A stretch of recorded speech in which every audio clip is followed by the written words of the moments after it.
सुबह के लगभग 9 बजे थे। शहर की सड़कें हमेशा की तरह लोगों की भागदौड़ से भरी हुई थीं। हर कोई कहीं न कहीं पहुंचने की जल्दी में था।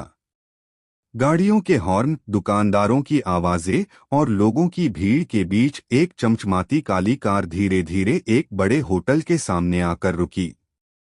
कार से लगभग 45 साल का एक आदमी उतरा। उसका नाम विक्रम मल्होत्रा था। शहर के सबसे बड़े उद्योगपतियों में उसकी गिनती होती थी। करोड़ों की संपत्ति, आलीशान बंगला, महंगी गाड़ियां, विदेशों में कारोबार। उसके पास वह सब कुछ था जिसका लोग केवल सपना देखते हैं। लेकिन एक चीज उसके पास कभी नहीं थी, मन की शांति। हर रात नींद की गोलियां खाकर सोने वाला विक्रम हर सुबह थका हुआ उठता था। घर में पत्नी थी, बेटा था, नौकर चाकर थे, लेकिन फिर भी उसे हमेशा ऐसा लगता था जैसे उसके अंदर कोई खाली कमरा हो, जहां केवल सन्नाटा रहता हो। उस दिन भी वह एक बड़ी बिजनेस मीटिंग के लिए होटल जा रहा था।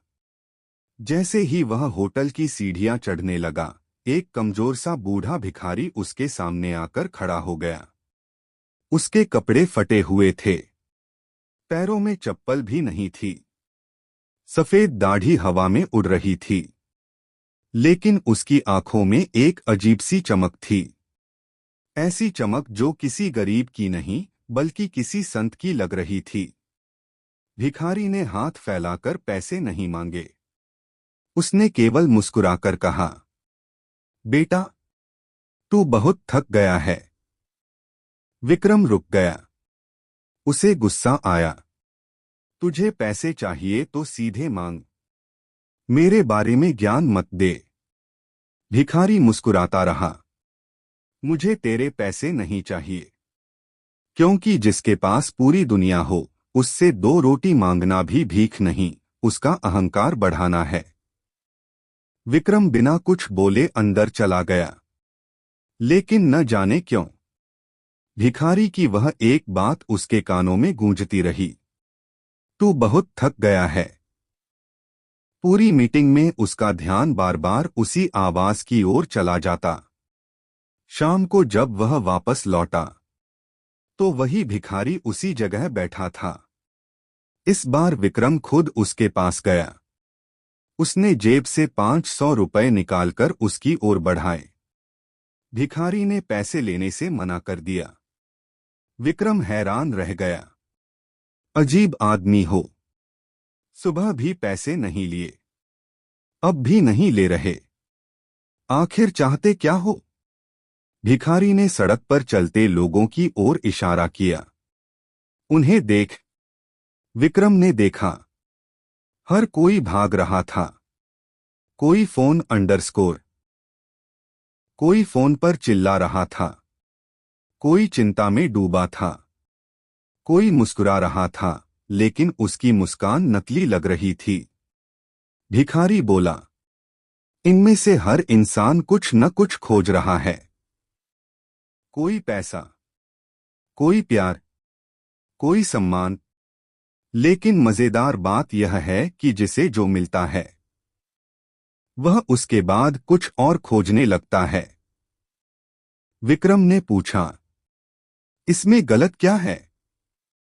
भिखारी मुस्कुराया, गलत कुछ नहीं है, लेकिन अगर प्यास समुद्र का पानी पीकर बुझाने की कोशिश करोगे तो प्यास और बढ़ेगी।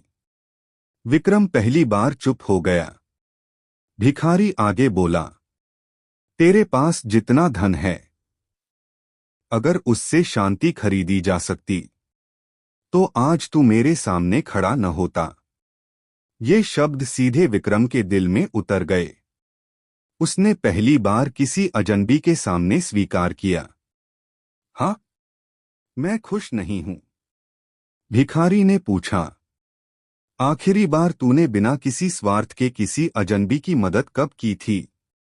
विक्रम सोचने लगा, लेकिन उसे कोई जवाब नहीं मिला। उसे याद आया कि उसने बहुत दान दिया था, लेकिन हर दान के साथ अखबारों में उसकी फोटो छपी थी। हर मदद के बदले उसने सम्मान पाया था। हर अच्छे काम के पीछे कहीं न कहीं उसका नाम जुड़ा हुआ था। भिखारी धीरे से बोला, दान वह नहीं जिसमें दुनिया तेरा नाम जाने। दान वह है जिसमें भगवान भी मुस्कुराए और दुनिया को पता भी न चले। उस रात विक्रम घर पहुंचा, लेकिन पहली बार उसने टीवी नहीं चलाया, फोन नहीं उठाया। वह देर तक आईने के सामने खड़ा रहा। उसे ऐसा लगा जैसे वह पहली बार खुद को देख रहा हो। अगले दिन वह फिर उसी जगह पहुंचा। भिखारी वहीं बैठा था। विक्रम ने कहा, मुझे सिखाओ। मुझे वह शांति चाहिए जो तुम्हारी आंखों में है। भिखारी हंसा, मैं तुझे कुछ नहीं सिखा सकता, मैं केवल रास्ता दिखा सकता हूं।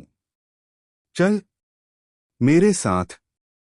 दोनों शहर की भीड़ छोड़कर एक पुराने मंदिर के पीछे बहने वाली छोटी सी नदी के किनारे पहुंचे। भिखारी ने पानी की ओर इशारा किया। देख, नदी कभी अपना पानी अपने लिए नहीं रोकती, वह बस बहती रहती है, इसलिए उसका पानी कभी सड़ता नहीं। फिर उसने विक्रम की ओर देखा। और तूने सब कुछ रोक रखा है। पैसा, सम्मान, रिश्ते, यहां तक कि अपनी भावनाएं भी। जो रुक जाता है वह सड़ने लगता है। उस दिन के बाद विक्रम बदलने लगा, लेकिन यह बदलाव अचानक नहीं आया। हर दिन उसे अपने पुराने अहंकार से लड़ना पड़ता। कई बार वह गुस्सा करता, फिर खुद से शर्मिंदा हो जाता। धीरे धीरे उसने लोगों को सुनना शुरू किया। घर में पहली बार उसने अपने बेटे से पूछा, तुम सच में खुश हो? बेटा रो पड़ा। उसने कहा, पापा, मुझे आपका पैसा नहीं चाहिए था, मुझे बस आपका समय चाहिए था। विक्रम की आंखें भर आईं। उसे समझ आया, जिस दौलत के लिए उसने पूरी जिंदगी दौड़ लगाई, उसी दौलत ने उससे उसका परिवार छीन लिया था। अगले कई महीनों तक उसने अपना जीवन बदल दिया। वह चुपचाप जरूरतमंदों की मदद करने लगा, बिना कैमरे, बिना अखबार, बिना सोशल मीडिया। पहली बार उसे रात में नींद आने लगी, चेहरे पर मुस्कान लौट आई।